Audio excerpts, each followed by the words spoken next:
Mapagpalang araw po sa inyong lahat. Welcome to DJ Sean Stories. Turn on your notification bell, like and subscribe para sa crime stories araw-araw. Yan, ang video na iyan ay tila nga babala ng isang lalaki patungkol sa buhay ni Gold, ang biktima sa ating kwento ngayon. Ang video na yan ay kuha kung saan nagsasalita si Gold ng kanyang comedy skit. Pinaniniwalaan nga na ang video din na iyan ang sinasabing dahilan kung bakit pinaslang ang biktima. Hindi ko na ipinalabas ang buong video pero ito ay ilan lamang sa kanyang mga sinabi. Kaya nagkaroon ako ng ex-girlfriend na... Pero... may mga mas okay naman na relationship pero... May aircon sila eh. Diba? Talaga ako na... daming aircon eh. Binilang ko pa 1, 2, 3, 4, 5. Ang lamig. Cool. Nagtagal din kami 3 years ng ex ko na yun. Kaya nung naghiwalay kami mga tanong ako sa sarili ko, like, isa na doon yung... ano nang gagawin ko ngayon sa mga slack sa cabinet. March 15, 2025, araw ng Sabado, isang malagim na pangyayari ang gumulat sa buong Pampanga.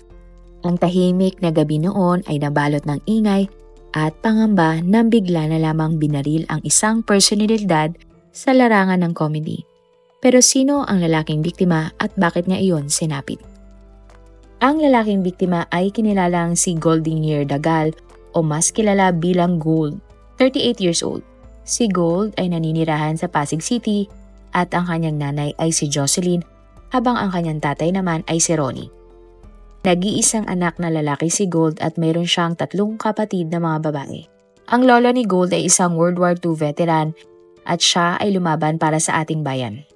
Si Gold ay nagkolehiyo sa De La Salle University. Matapos mag-aral, naging interesado si Gold sa mundo ng pagpapatawa. At dito na nga naging isang stand-up comedian si Gold. Ang stand-up comedy ay isang pagtatanghal sa live audience, kung saan ang performer ay nakatayo sa isang entablado at tagahatid ng mga nakakatawang monolog. Bagamat maraming komedyante ang ating bansa, bago lamang sa Pilipinas ang stand-up comedy. Nagsama-sama ang iba't ibang lokal na komedyante ng taong 2013 para baguhin ang comedy sa Pilipinas at itinayo nga nila ang Comedy Manila. Dito na nga nagsimulang mag-perform ang mga komedyante sa harap ng mga Pinoy at naging miyembro nga din si Gold ng Comedy Manila. Likas sa mga Pinoy ang pagiging komedyante at isa nga sa kilalang stand-up comedian ay ang Pilipino-Amerikana si Jokoy. At isa nga sa ating mga kultura ay ang gusto nating magpatawa at gusto nating mapatawa. Masarap sa pakiramdam ni Gold na siya ay nakakapagpasaya sa harap ng madaming tao. Para kay Gold, ang pagpapatawa ay hindi lamang basta karir kundi ito ay kanyang passion. Kalmado lang siya no? Kalmado lang siya tapos lumabas siya sa kotse niya. Parang may deciding factor na within 5 seconds, ganyan, kinalimutan muna niya na bakla siya. Diba? Lumabas siya na kalmado lang. Ginagamit ni Gold ang kanyang humor para pasayihin ang mga tao at sandaling makalimutan ang kanilang mga problema. Hindi nagtagal, itinatag naman ni Gold ang Comedy Roast Battle Tournaments, isang kompetisyon na pinaglalabanan ng mga local stand-up comedian para tanghali na Insulter Supreme. Hindi nagtagal, nakilala na si Gold sa social media dahil sa kanyang matapang at satire na religious skits, kung saan ang katatawanan o exaggeration ang ginagamit niya upang punahin ang isang bagay. Sa iba't ibang lugar nagpe-perform si Gold kung saan niya ipinapakita ang kanyang dark humor o malalim na comedy at minsan para sa iba ay nakakasakit ng ibang tao at damdamin o mapang-insulto. Hinahangaan din si Gold dahil sa kanyang komentaryo tungkol sa human rights at paglaban sa abusado sa kapangyarihan. Nakilala din si Gold dahil sa kanyang prangkang biro tungkol sa politika at iba pang isyong panglipunan. Bukod sa pagiging komedyante, kilala din si Gold sa kanyang advokasya sa mga umaabuso sa karapatang pantao. Isa siya sa mga sumusuporta sa non-organization na Project Jade. June 2023 nang nag-viral sa social media si Gold dahil sa isa niyang performance. Habang nagpo-perform si Gold, naging topic ng kanyang mga biro ang isang reliyon. Ayon nga kay Gold, meron siyang naging ex-girlfriend na miyembro ng nasabing relihiyon. Namangha nga si Gold dahil maraming aircon at malamig umano sa lugar kung saan nagtitipon-tipon ang miyembro ng relihiyon na ito. Bukod doon, binanggit din ni Gold ang pangalan ng founder ng nasabing relihiyon sa kanyang mga jokes. Gumagamit si Gold ng mga hindi kaaya-aya at sexual na salita habang nagjo-joke.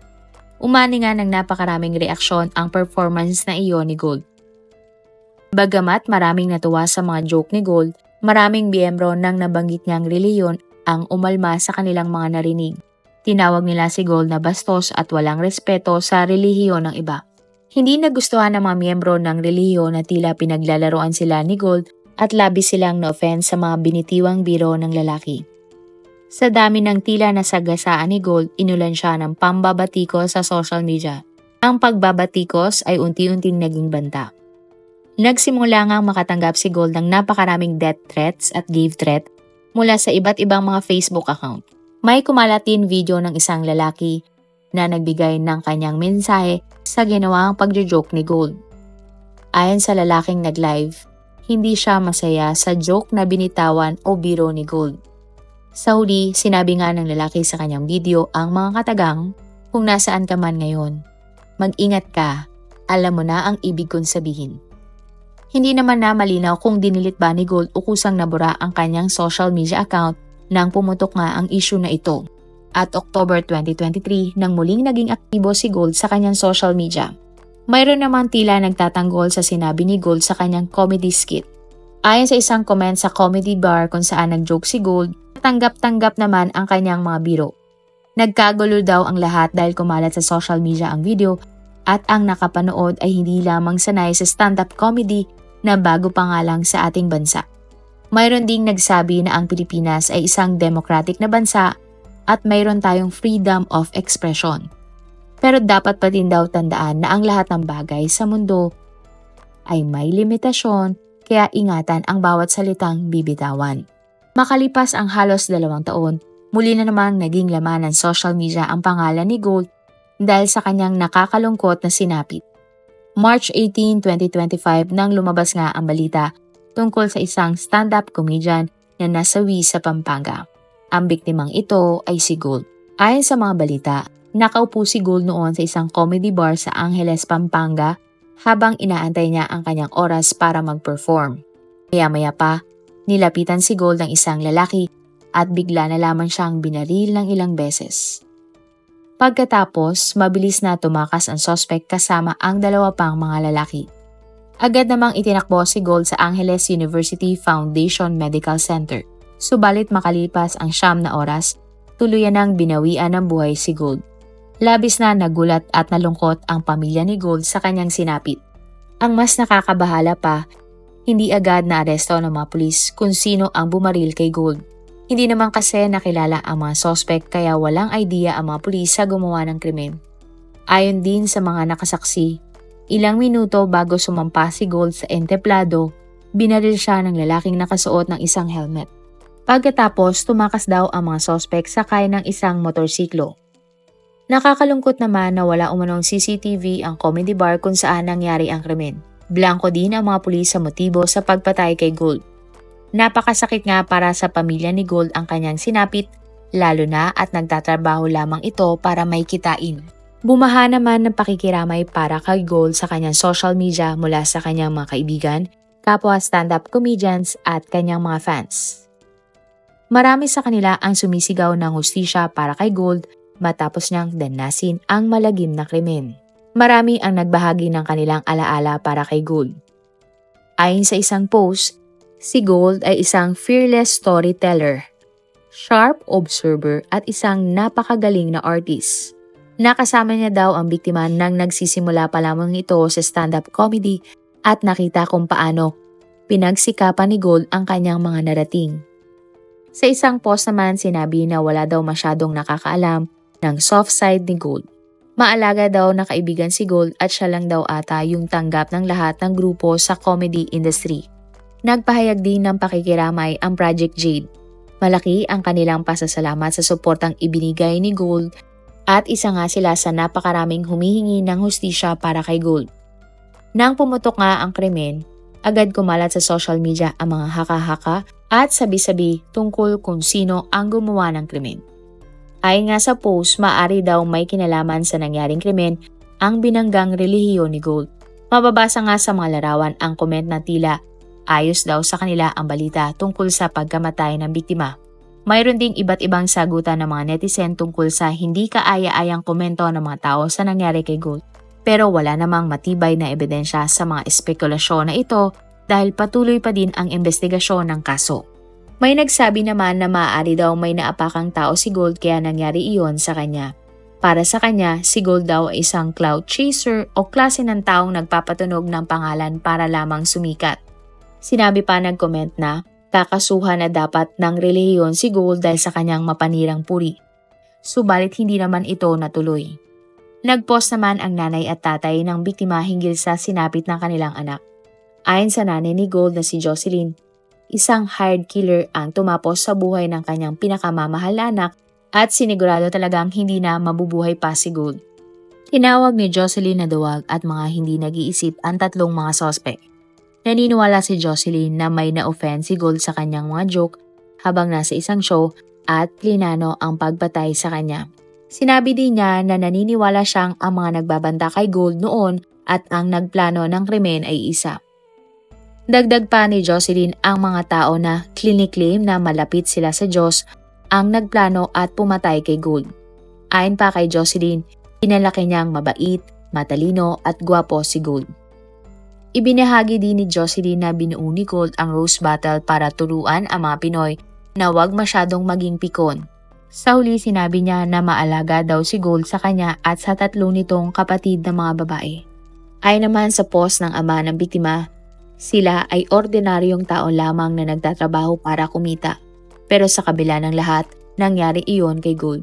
Tanong nga ni Ronnie, sino ang nag-utos na ipapatay ang kanyang anak?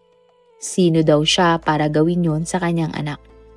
Muli namang binalikan ng mga netizens ang isang interview kay Gold tungkol sa nag-viral niyang content.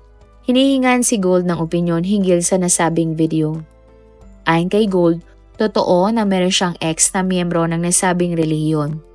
Hindi naman daw talaga siya nagpo-post ng kanyang comedy show dahil alam niyang may matatamaan sa kanyang mga biro. Sinabi ni Gold na alam niyang ipopost ng Comedy Manila ang comedy skit niya tungkol sa nasabing relihiyon.